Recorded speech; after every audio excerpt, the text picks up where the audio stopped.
Bienvenue. Aujourd'hui, on s'attaque à un sujet qui fâche un peu. Ah oui, un de ces sujets qui déclenchent des tempêtes sur les réseaux. Carrément. On va parler de la biologie de nos comportements. Est-ce que nos gènes dictent qui on est? Vaste question. Pour nous guider, on a une source, un essai passionnant et assez courageux, je dois dire, de Stéphane Debeau, à qui profite vraiment la génétique. Et la question qu'il pose est énorme en fait.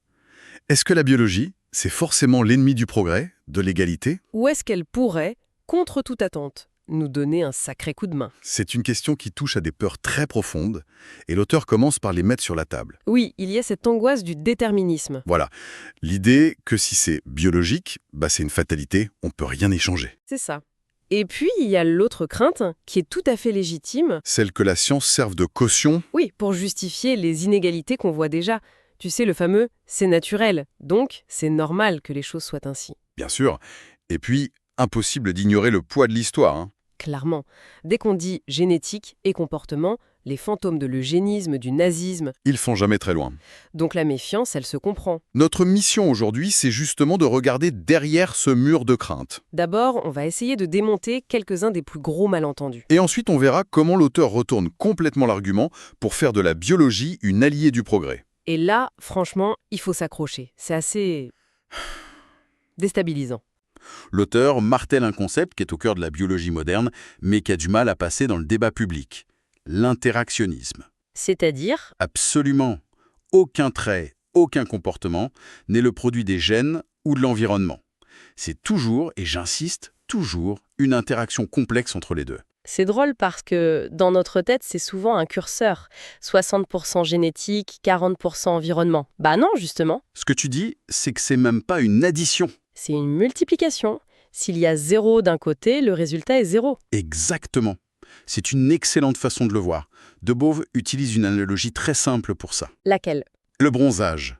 Pour que quelqu'un bronze, il faut un ingrédient génétique. Des gènes qui permettent à la peau de produire de la mélanine. Logique. Sans ça, pas de bronzage. Mais il faut aussi un ingrédient environnemental évident, le soleil. Sans soleil, même avec les meilleurs gènes du monde, on reste pâle. Voilà. Et il ajoute même une troisième couche que j'ai trouvée fascinante. Le contexte social. Ah oui? Dans l'Europe du XVIIIe, avoir la peau blanche, c'était un signe de noblesse. On fuyait le soleil. Aujourd'hui, être bronzé, c'est valorisé, donc on s'expose. Le même potentiel génétique et le même environnement. Produisent des résultats opposés selon les normes. On voit bien que les trois gènes, environnement, culture, sont complètement imbriqués. Et ce n'est pas qu'une jolie analogie.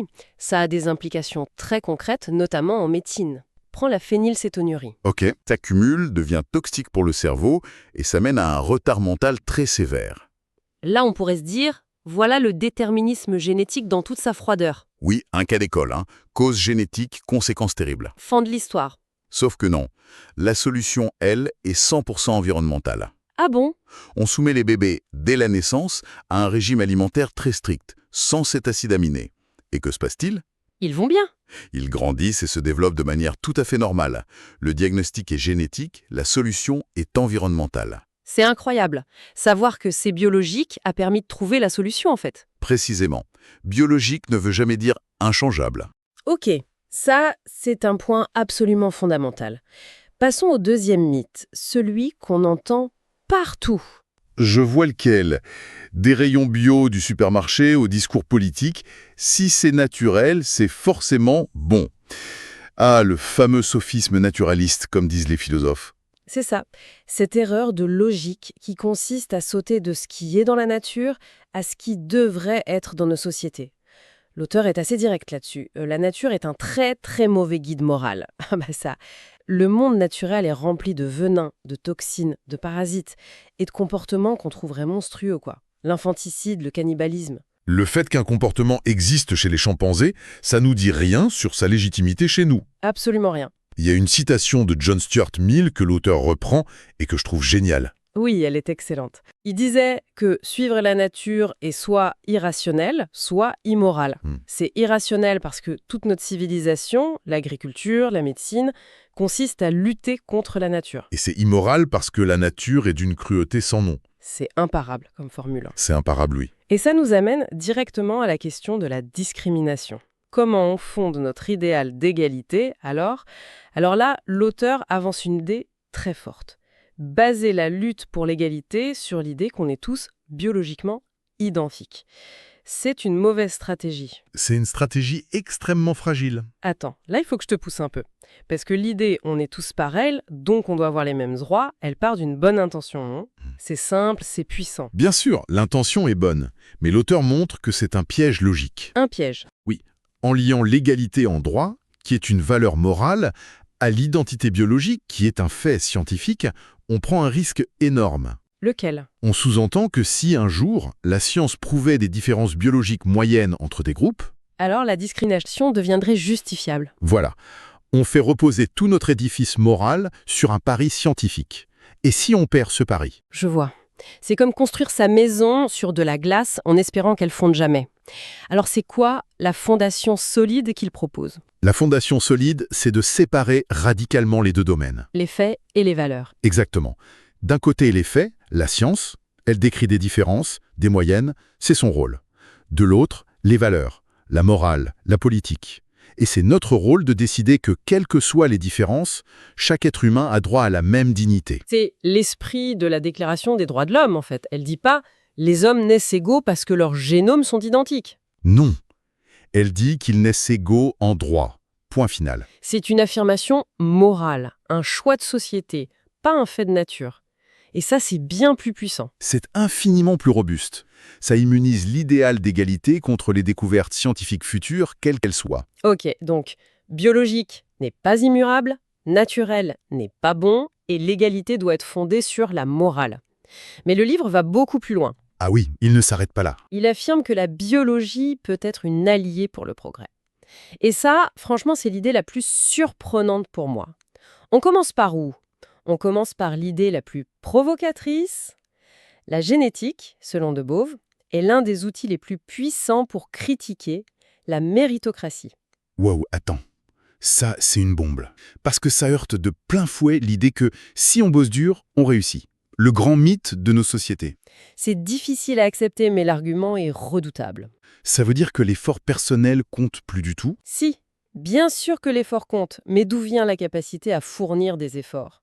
La persévérance, l'autodiscipline, l'intelligence. Ah, je vois où tu veux en venir. La science montre que ces traits ont une composante génétique non négligeable, et ils sont aussi massivement influencés par l'environnement précoce.